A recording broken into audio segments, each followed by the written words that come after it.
Hi, and welcome back to the C3 Preparedness Channel, where we prepare for Tuesday, not just doomsday. If you happen to catch one of my previous videos, I talked about food storage, storing calories on the shelf, storing them in a bucket. Well, it turns out I'm pretty good at storing them elsewhere too. I'm 5'9.5" and 208 pounds. If you look at the charts, I'm obese. I'm what you might call a high-calorie American, and I'd like to do something about that. Now, in the past, I've tried different diets, different exercises, hitting the gym, not hitting the gym, and it's all resulted in the same outcome. I give up and I just gain the weight right back. And as I'm learning as I get older, that it's not about the shortcut. I am a sucker for shortcuts. I am lazy. I like to take the path of least resistance. And whether it's a get-rich-quick scheme or shed whatever, buy whatever, how whatever, if it involves the least amount of pain, count me in.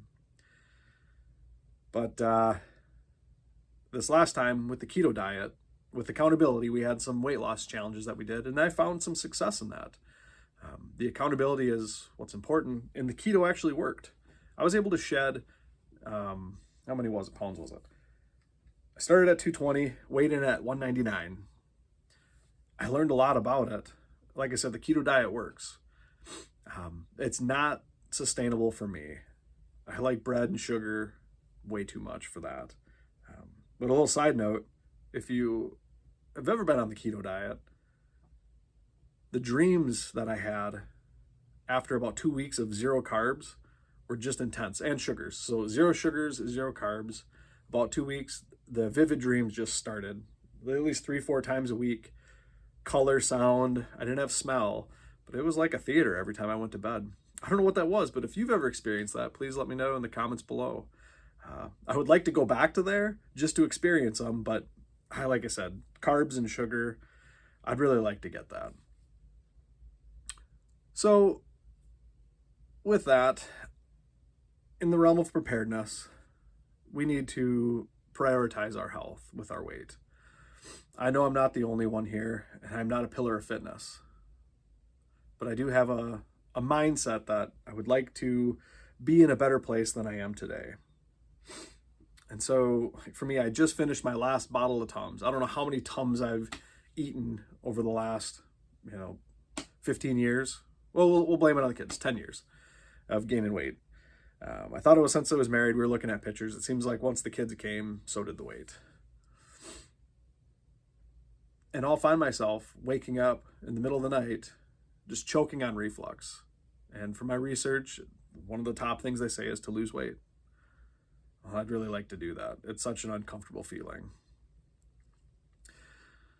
So I have 3 rules when it comes to this weight loss challenge, but more of a mindset.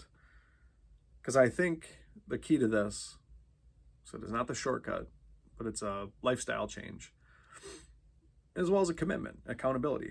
And I think this might be the key to my success.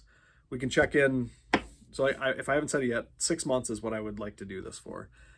And it'd be great to look ahead 6 months and to see, am I fatter? Am I stayed the same? Or have I stuck to it? And so these 3 Ps, the first one is protein first. If you haven't noticed yet, the Department of Health, they revised the food pyramid. The food pyramid, when I was a kid, the bottom was grains, fruits and vegetables, dairy, and then meat, I think. The other, they might be swapped around there. Regardless, they turned the thing upside down and showing, proteins were quite important. And that's what I learned about the keto diet. Kind of did a ketovore. And like I said, it worked. Trying to stave off carbs. It helped a lot. So with the protein first rule, I will not eat unless I get at least 35 grams of protein per meal or snack. So if you want that candy bar, which I'm not holding off on, you got to drink the shake. I don't mind protein shakes, but I really don't want to ruin my candy bar with a protein shake. So I think that's going to help with the self-control and to help stop the senseless snacking. It's just seems it's never ending. Everywhere you go, there's always junk food to have, and I find it's better if you just don't buy it in the first place. You don't have it at home. The second P is to pace your progress. I hate counting calories, but losing weight's a math problem. If your output exceeds your input, you're going to lose weight. Given my level of activity, I'm going to shoot for 2,500 calories as a base. And if I find myself losing that pound a week, I'm just going to keep it. If I find myself not losing weight, I'm going to drop it down a little bit. I'm probably only going to track calories for the first month or so. It's a pain. I use MyFitnessPal. It's a great way to track it, but it's still cumbersome. So obviously, if I don't eat as much, that's less I have to track. And the last P is periodic physical effort. I wear a smart device. It tells me how much I've walked, how many steps or how many flights I've climbed, all that good stuff. And I know when I've had a hard day, when I've worked hard. There's some days I still have a lot of gas in the tank when I get home. And on those days, I want to capitalize on that. And at a minimum of every other day to intentionally move. Whether it's after supper, which I think would be great to get the whole family involved when the weather's nice, but to do something. Whether it's a 30-minute walk on the treadmill, walking the dog, like I said, the whole family goes out, or maybe even a 15-minute high-intensity interval training. I've seen some benefit from that too, and it's hard. I do like it, but it's a challenge. And I'm so with those 3 P's: protein first, pacing the progress by counting your calories, and periodic physical effort. Just doing the work every other day, 15 to 30 minutes.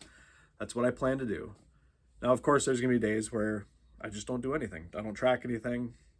And I think that's okay. But as long as I'm trending towards the direction that I want to go, I think I'll get there. So at our house, we like to have dessert on Sundays. Ice cream, brownies, all that good stuff. I'm not going to stop there. I'm still going to allow myself to enjoy it rather than not. I just don't think that's sustainable. And if I just stick to it, to the 3 P's, and to just have sensible portions, I think I'll be able to get where I want to go. I'll have monthly updates. I plan to do, I don't know if it'll be a live video or if it'll be just a recorded video, but a state of the state channel, and I'll update my progress there. I hope it's not in the wrong direction, but it's a good way to get accountability, because I do need that, and I think that's a force multiplier when it comes to success. When I say I'm going to do something, my friends, my family, I'm going to start to do it. And I just wanted to talk about that. I think a lot of times as preparedness-minded individuals, we don't prioritize our health over the things.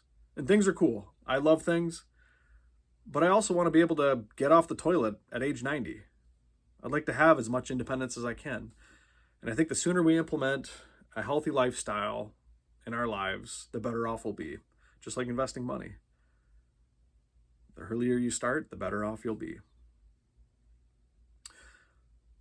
So with all that, thanks for coming back, and I appreciate every one of you. And just remember, it doesn't have to be perfect. It just needs to be done. So just start somewhere.